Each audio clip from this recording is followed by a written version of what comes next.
There are looks that don't see you, and there are looks that remind you of who you are. It's not always the touch. It's not always the talk.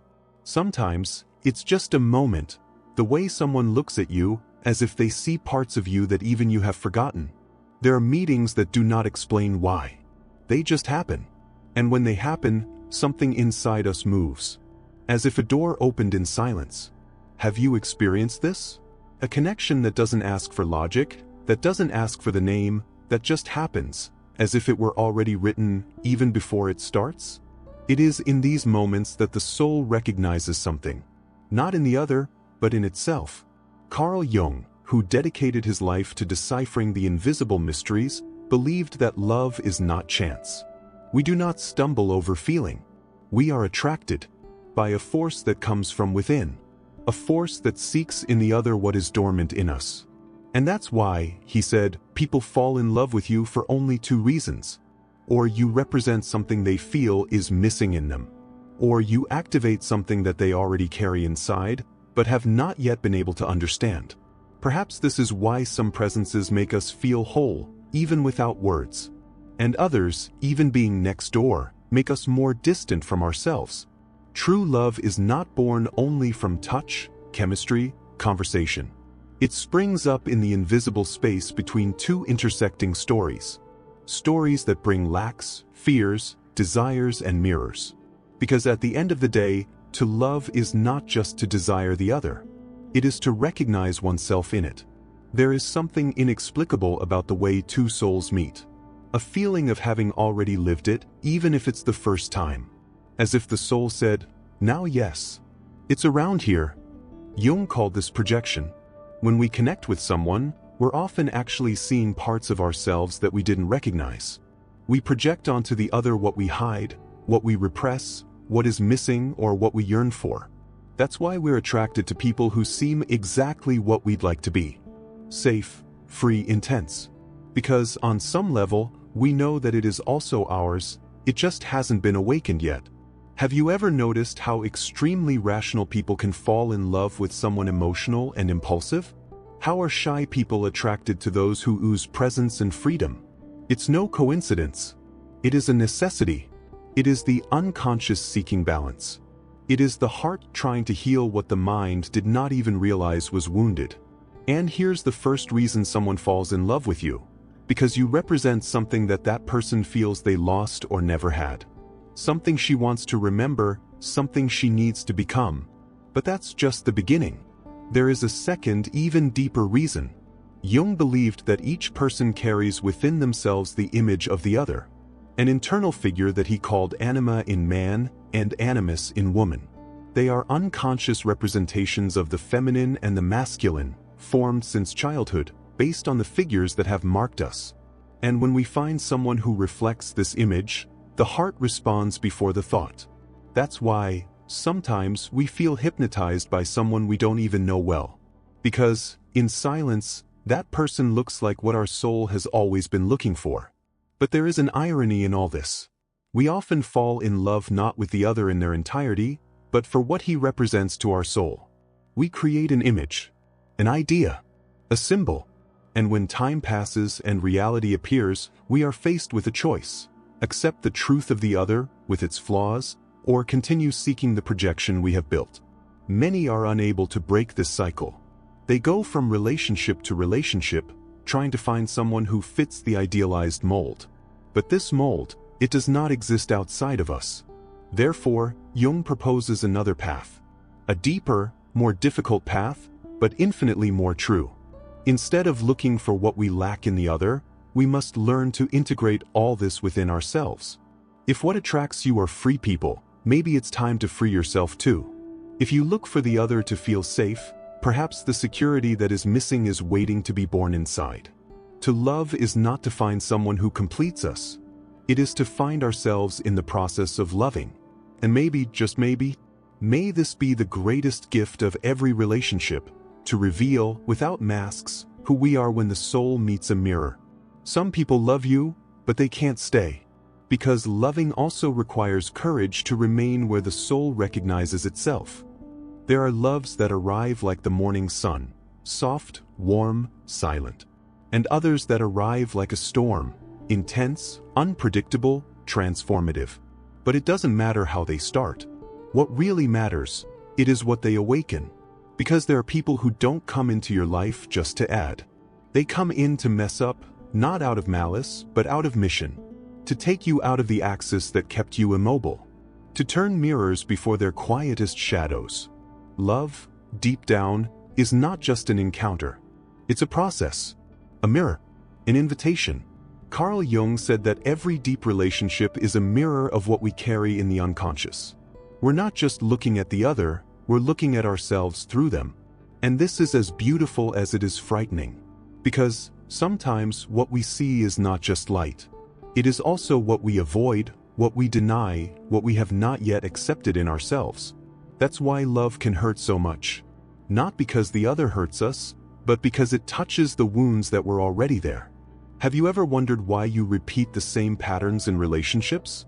Why, even changing name, face, history, do the pains seem the same? The answer, Jung would say, lies in what he called the original wound, a mark we carry from childhood, formed in early experiences of affection, rejection, or abandonment. This wound, even invisible, shapes our desires, our choices, our fears. And without realizing it, we end up looking to the other for a remedy for this pain. But here's the most sensitive point. The other wasn't meant to heal us. He can show us where it hurts, but healing is always an internal path. That's why some of the most intense relationships are also the most challenging. They touch layers so deep that they seem to destabilize everything. But in fact, they are pushing us to a place we avoid, the center of ourselves. That's what love is all about. It is accepting that, by opening yourself to the other, you are opening doors that you may not have even known existed. Doors to old memories, deep-rooted fears, unspoken desires. And also doors to forces that were dormant. Courage, intuition, freedom. That's why love transforms. Because it reveals. But not everyone is ready to be revealed. Many flee. Many sabotage. Many hide the moment the bond deepens. Not for lack of love, but for fear. Fear of seeing oneself through the eyes of the other. Fear of feeling too much. Fear of losing control. And in this fear, so many beautiful stories are interrupted before they bloom. Jung said that the real challenge is not to fall in love. It is to remain. Remain after the screening. After the enchantment. After the idealized image dissolves and the real being shows itself. With its scars, its flaws, its humanity. Love, then, becomes a choice, and not just a feeling. Choose to stay. Choose to see the whole other. Choose to grow instead of running away. Choose to listen, even when the ego wants to scream. And this choice is not always made by two. Sometimes you love someone you don't know how to love yet. Sometimes, you are the mirror that shows too much. And the other one is not ready. Sometimes you offer peace, but the person is addicted to chaos. And all that, but it also teaches. Every unrequited love, every bond that breaks, every story that ends before the right time, all this is raw material for your awakening. Because love, as Jung said, is not outside of you. It is born inside, in the way you recognize yourself, accept yourself, heal yourself. And then, something changes. You stop looking for what is missing in the other and start offering what you have found in yourself. It is when this happens that the silent magic of true love manifests. Not as a passion that blinds, but as a presence that sees. Not as dependence, but as shared freedom. It is in this state of consciousness that love ceases to be an escape and becomes a home. Not a perfect place, but a place where it is possible to be whole. With shadows and lights. With doubts and faith. With stories not yet resolved, but now welcomed. You realize, then, that love doesn't come to complete you. It comes to expand you.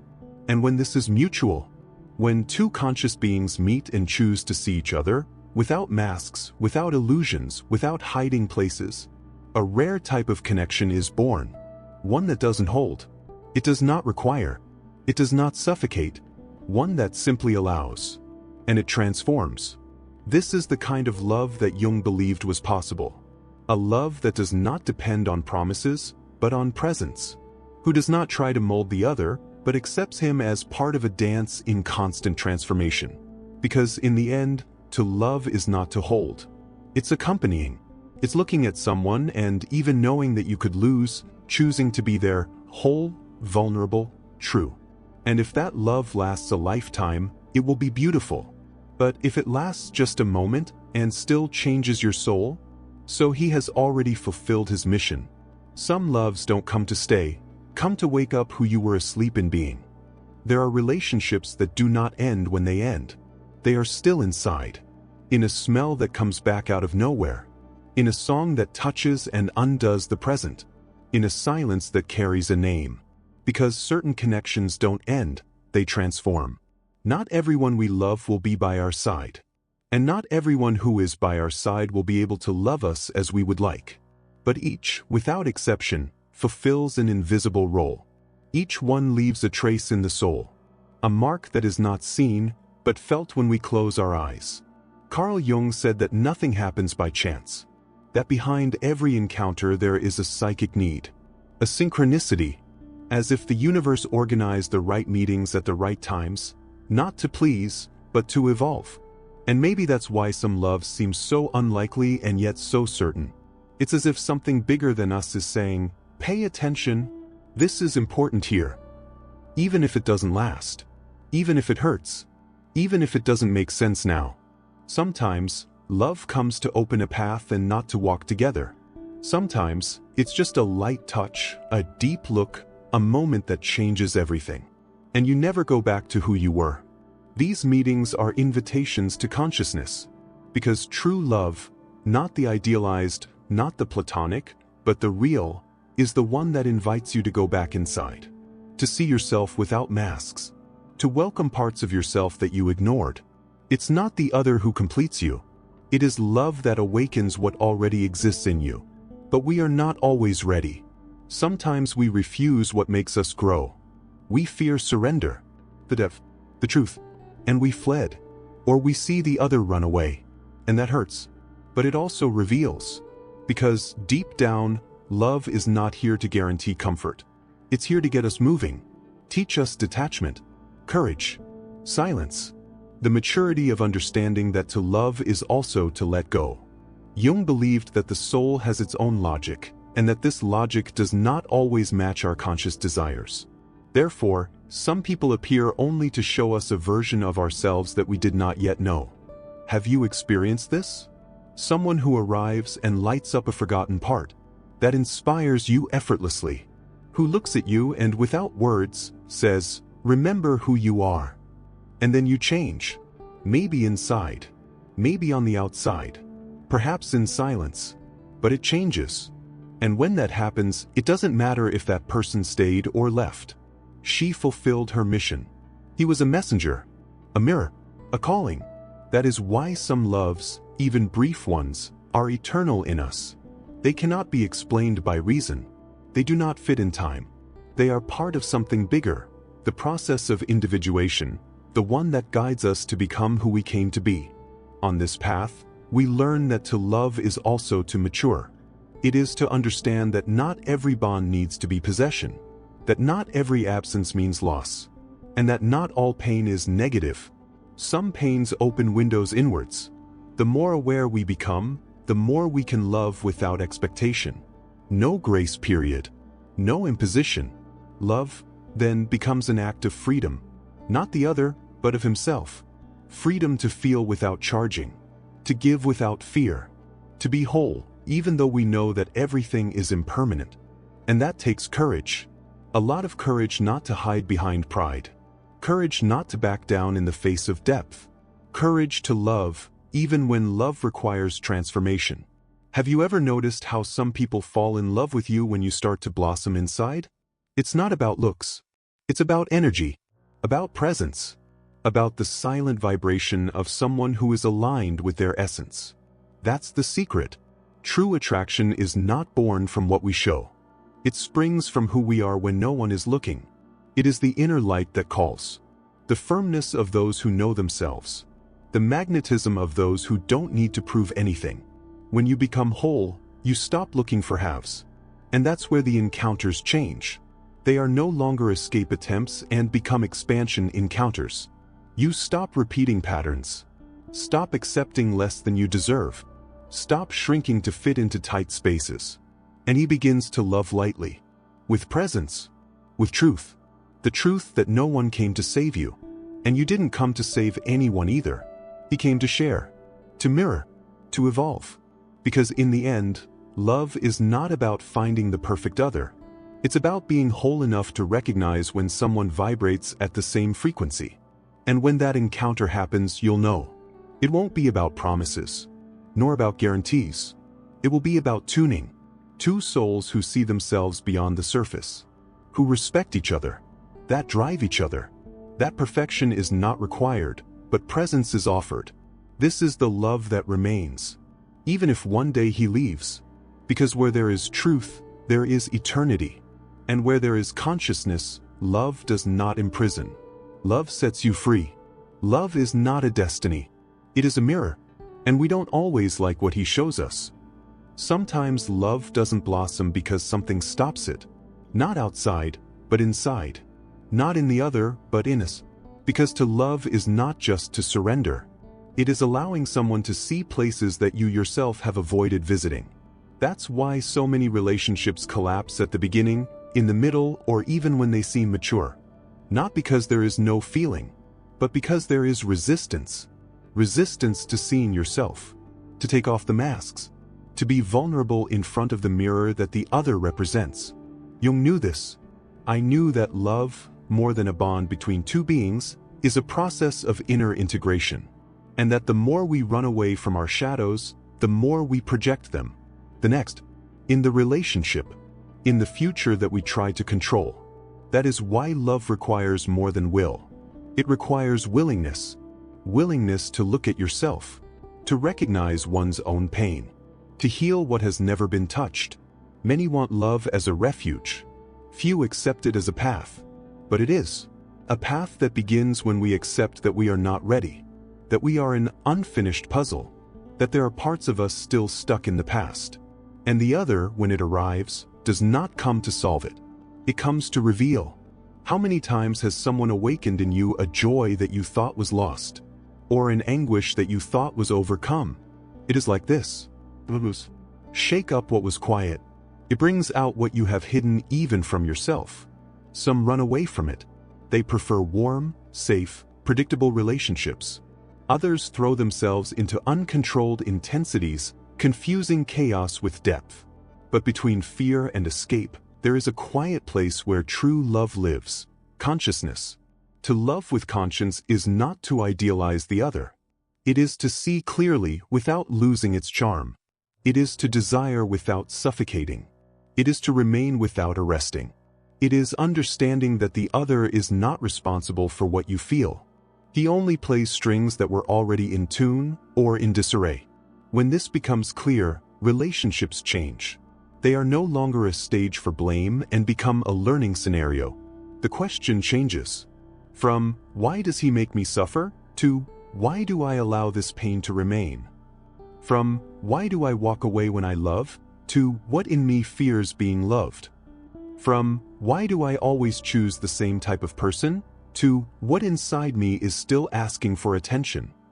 This kind of love is not found on any street corner. Because it is not a gift. It is a construction. And only those who build themselves from the inside can sustain it from the outside.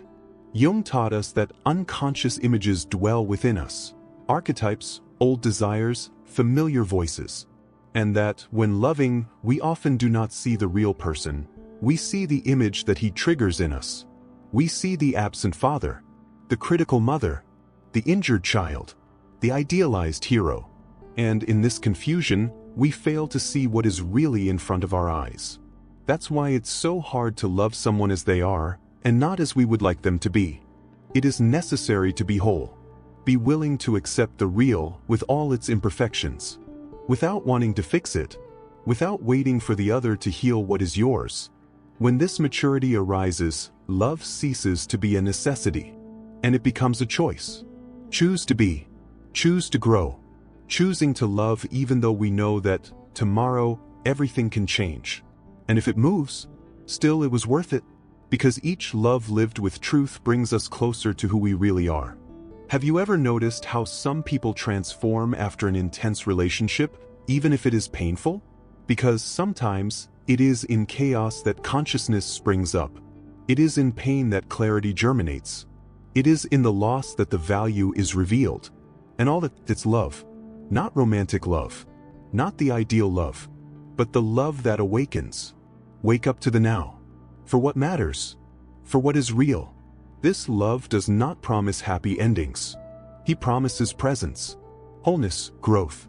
It is love that sees the other as a universe, not as a function. And if one day this love is gone, he doesn't take pieces of you. It leaves roots. Roots that connect you with the most lucid version of who you are becoming.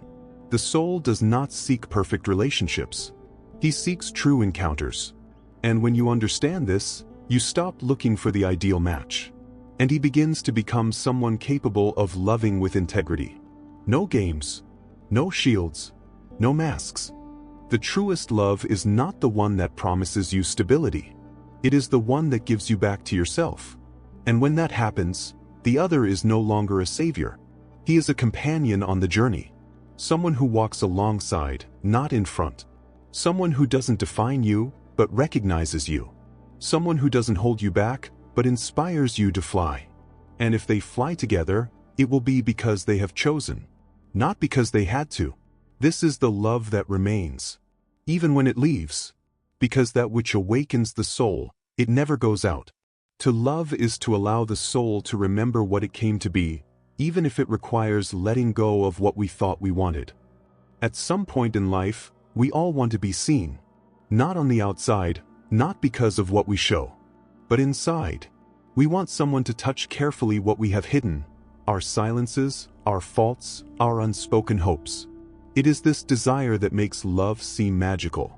Because when it happens, when we feel that someone actually sees us, there is a relief. As if we could finally rest from the struggle of existing alone. But there is a subtle deception in this desire. Because being seen is not the same as being saved.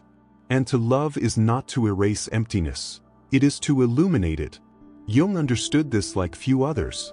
For him, love was not a destination to be reached, but a force of revelation. An experience that opens up, that lays bare, that drags to the surface everything that still needs to be looked at. That's why love sometimes hurts. Because it breaks the shell we create to protect us. It tears up certainties, disorganizes defenses, disarms pride. And in this open space, the real encounter can happen.